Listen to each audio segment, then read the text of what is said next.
श्री गणेशाय नमः. श्री सरस्वते नमः. श्री गुरुभ्यो नमः. आत्मप्रिय श्रोते हो, गरुड पुराण अध्याय 8 भाग 3. श्रोते हो, कालच्या मागच्या भागामध्ये आपण कोणत्या दानाचे महत्त्व सांगितलेले आहे, भूदानाचे, गोदानाचे महत्त्व हे आपण पाहिले आहे. आज आपण याच अध्यायाचा भाग 3 पुढे पाहणार आहोत, श्रवण करणार आहोत. भगवान सांगतात पुढे की आपल्या मनात येईल त्यावेळेस, इच्छा असेल त्यावेळेस आणि सत्पात्र मिळेल त्यावेळेस आपण दान करावे. दान करण्यासाठी विलंब करू नये. त्यासाठी मुहूर्त पाहण्याची गरज नाही, कारण संपत्तीचा काही नियम नाही आहे. काल जो आपल्या खिशात पैसा आहे तो उद्या राहील का नाही हे आपण सांगू शकत नाही. त्याबरोबरच हे जे शरीर आहे हे सुद्धा क्षणिक आहे. ऐश्वर्याची शाश्वती नाही. नेहमी मृत्यू जवळच आहे. त्यामुळे आज आत्ता या क्षणालाच आपण धर्माचा संचय करत राहावे.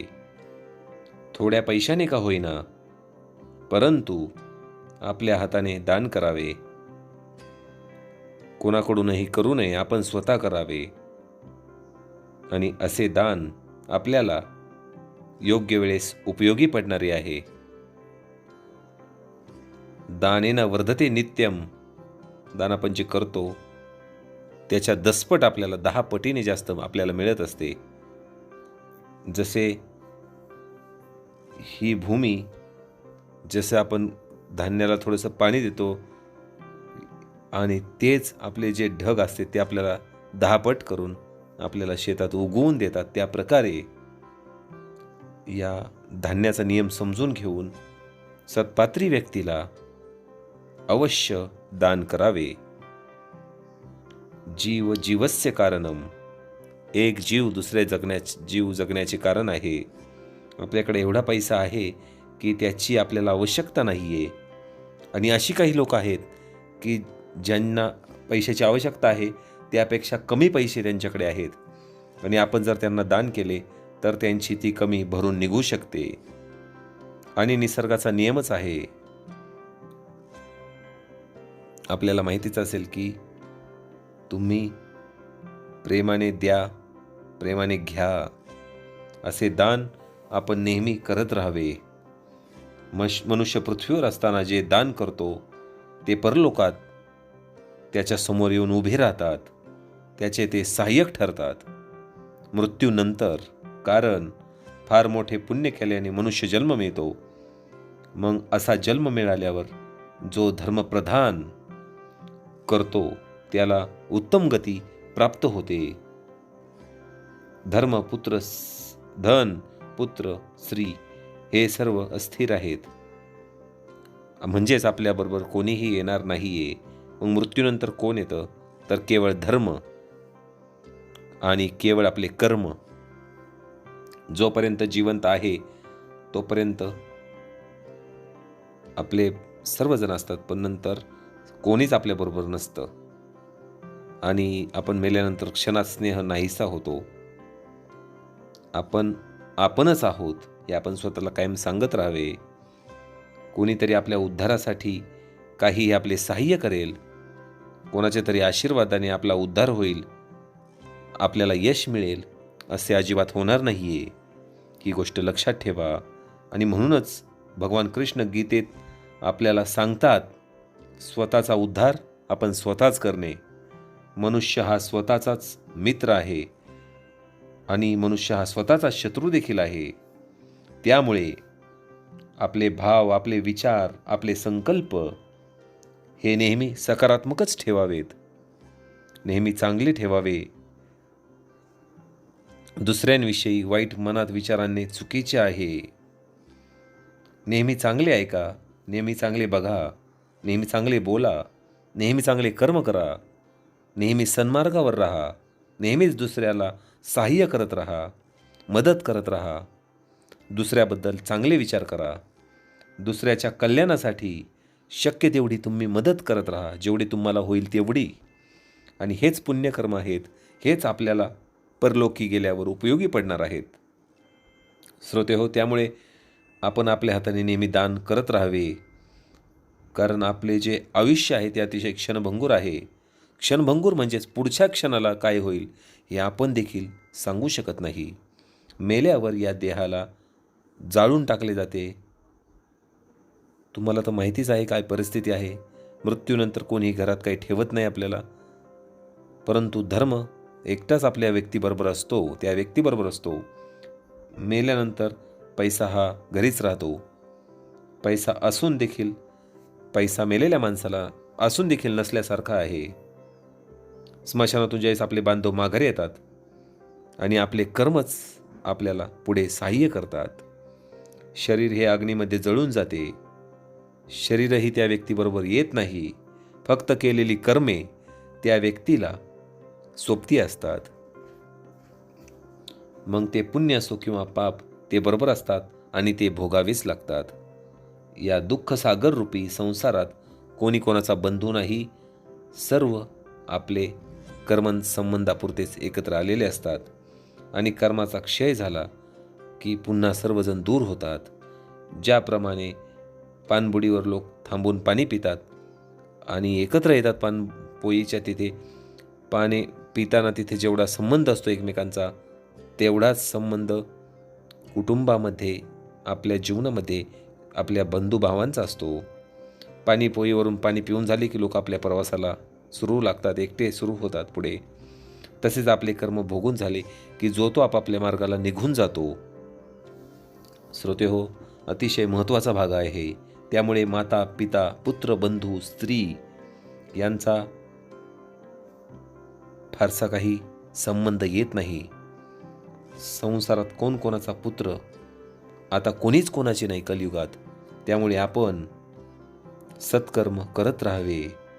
सत्कर्माला जे काही आर्थिक सहाय्य असेल किंवा अजून काही सहाय्य असेल ते आपण करत राहावे, दान करत राहावे. पूर्वजन्मी आपण दान केले होते म्हणून आपल्याकडे या जन्मात काही ना काही पैसा आलेला आहे.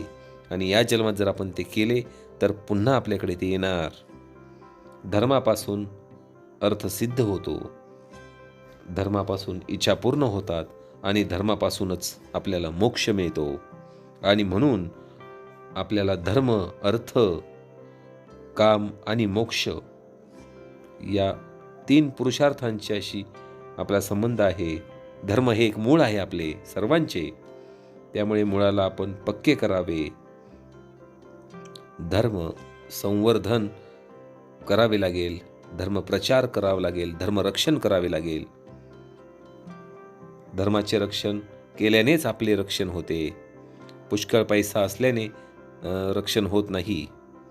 ज्यांच्याकडे पैसे सुद्धा नव्हते अशा ऋषीमुनींनी सुद्धा धर्माचे रक्षण केले.